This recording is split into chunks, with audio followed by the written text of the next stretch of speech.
Congress committee के राष्ट्रीय प्रवक्ता और कांग्रेस के राष्ट्रीय महासचिव शिल्पी अरोड़ा आज इंदौर पहुंची, जहां उन्होंने पत्रकारों से चर्चा करते हुए सदन में नारी शक्ति वंदन अधिनियम बिल के रद्द होने पर अपनी बात को सामने रखा। केंद्र सरकार और भाजपा की नीतियों पर तीखा प्रहार करते हुए उन्होंने कहा कि केंद्र की भाजपा सरकार महिला आरक्षण के नाम पर देश की महिलाओं को गुमराह करने का काम कर रही है।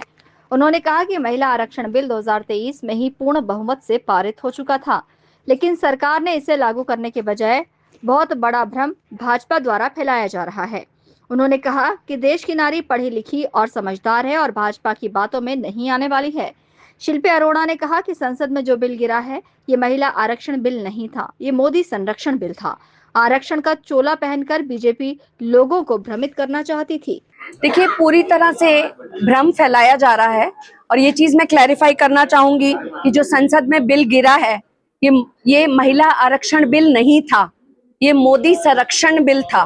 क्योंकि महिला आरक्षण बिल के नाम पर इन्होंने कहीं ना कहीं गलत तरीके से डिलिमिटेशन करने का प्रयास किया और 2011 के आंकड़ों में उसको रेफर किया। असम में ये आंकड़े 2001 के भी उन्होंने जनसंख्या के ले रखे हैं, जो कि गलत है।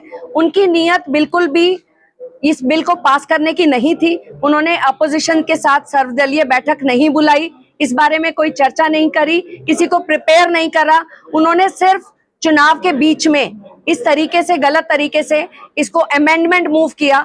अगर उनकी नीयत इसको लागू करने की होती तो 2023 के पास हुए बिल का नोटिफिकेशन 2026 में नहीं किया होता। इनकी कोई नीयत नहीं है। कांग्रेस मांग करती है जो नारी वंदन बिल था, जो अधिनियम और कानून बन चुका है, उसको तुरंत प्रभाव से 2023 वाले को तुरंत प्रभाव से लागू करें और महिलाओं के, अगर आप हितैषी बनते हैं तो महिलाओं को मौका दें, वो विधानसभा और लोकसभा में भागीदारी कर सकें और आगे बढ़ सकें। कुछ समझ में ही नहीं आया, क्योंकि ये यूटर्न सरकार है।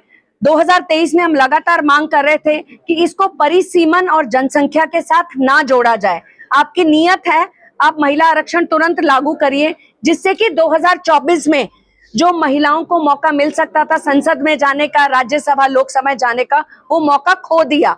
अभी तो आप आज तो लागू करने की बात कर ही नहीं रहे हैं, आप 2029 में लागू करने की बात कर रहे हैं।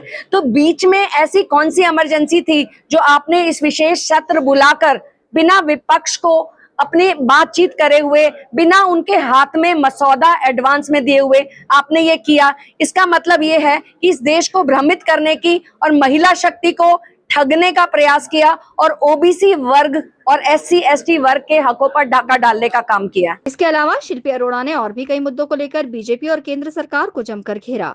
Bureau report, INN news, Indore.